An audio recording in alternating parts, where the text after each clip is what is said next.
D'abord, bonjour tout le monde et merci d'être venu. Pour nous, c'était un match difficile contre Gorilla, qui avait préféré un bloc bas, c'est-à-dire défense basse, et jouer les contres. Nous, on savait que cette équipe va se mettre derrière et jouer les contres, donc on a essayé d'employer un système offensif sur les côtés. On est arrivé, on a dominé tout le match, et ce qui manquait, c'est pousser le ballon dans les filets. L'équipe adverse n'a eu aucune occasion, comme vous avez vu, à part 2 tirs.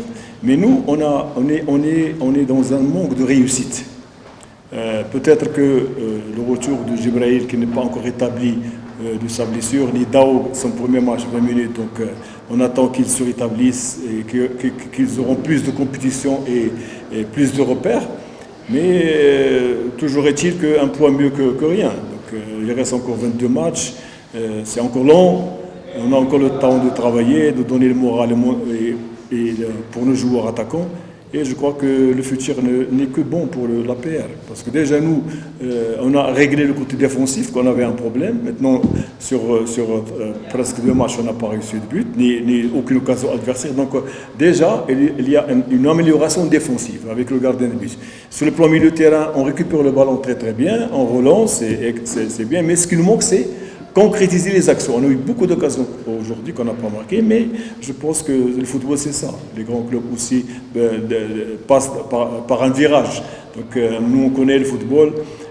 Déjà, il y a un manque de réussite, une courbe transcendante. Il y a un moment que vous êtes en forme, mais après, il y a une chute, et après, ça remonte. Je crois qu'on est dans la chute offensive, qu'on va retravailler mentalement, Inch'Allah, et tactiquement dans le futur.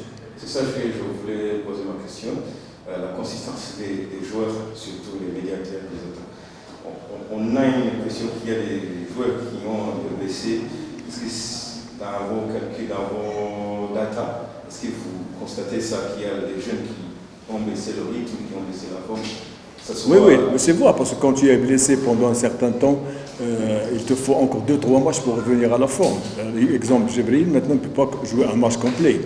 Donc on essaie moi je veux le préparer pour le futur, sinon je l'aurais laissé sur le bon touche. Mais à force de jouer, on s'améliore, tactiquement, techniquement, physiquement, mentalement aussi. Donc Louis et Dao, qui nous ont beaucoup manqué, un 10 et un 9, c'est important dans un club. Donc on essaie de les aider, de les pousser à jouer. Même Mamadou, il était en déplacement avec l'équipe nationale, donc il manque de complicité avec le groupe, mais on essaie de le faire jouer pour avoir plus de réussite par la suite. Donc ce n'est pas ce match qui m'intéresse, plus que les joueurs aient plus de matchs dans les jambes et plus de complicité tactique. Et d'ailleurs, si on avait joué 24 à 25 matchs, j'aurais pris mes précautions. Maintenant, on est à la 10e journée, 11e journée, et nous avons déjà un match en retard. Et on prépare aussi la finale de la coupe, le 10 prochain. Donc ces joueurs ils doivent être présents et en forme pour cette fameuse finale. Donc c'est le moment qu'ils se préparent, c'est le moment, parce qu'une finale ça se joue sur un match. Le championnat ça va se jouer encore sur 21 matchs. Donc on a encore le temps de préparer cette équipe, surtout mentalement. Merci coach.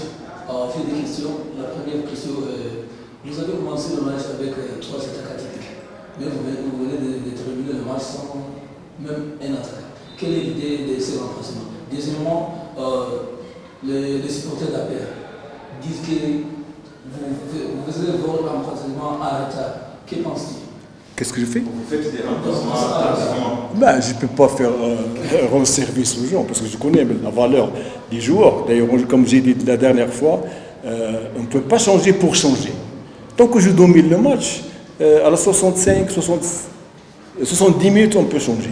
Mais quand un joueur est en forme, et j'attends de lui, mon objectif n'est pas comme les supporters. Mon objectif, c'est de donner le maximum de temps à des joueurs. Donc, si moi je change à la mi-temps, ils vont être contents, mais ils ne vont pas être contents.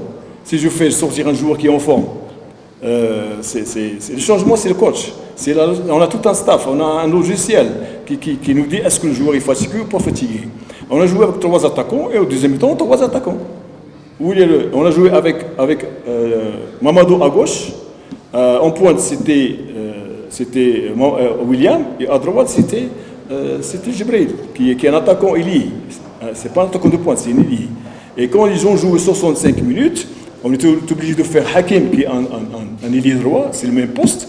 Et à gauche, c'était Bouguicha, le joueur international, qui a le même poste. En pointe, quand Lee William est fatigué, on a fait entrer Hadji, qui est un attaquant. Donc, où est le problème? 3 attaquants avec 3 attaquants.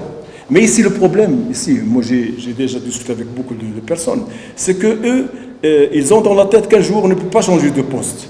Alors que la polyvalence dans l'équipe, un joueur peut jouer dans tous les postes sauf gardien de but. Même chose. Donc il faut qu'ils apprennent que un attaquant, c'est un attaquant. Il peut jouer à gauche, à droite, en pointe, c'est tout à fait normal.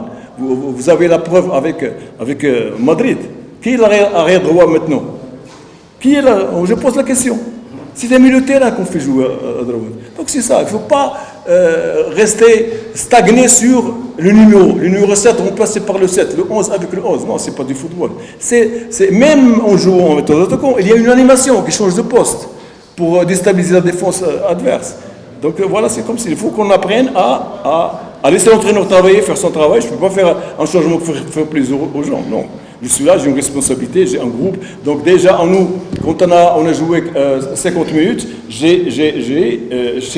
c'était mon arme secrète. J'ai demandé aux 3 joueurs avant qu'ils se donnent au maximum, parce qu'on a 3 joueurs rapides et techniquement parlant forts. C'est Bouguicha et Hakim qui vont attaquer par droite. Et ça a marché. Il y a un penalty de Bouguicha. Il faut qu'on passe sur ça. Il y a un penalty sur Mamadou en premier mi-temps qui n'a pas été sifflé. Donc, c'est ça. Il faut qu'on apprenne à voir avec aisance un match.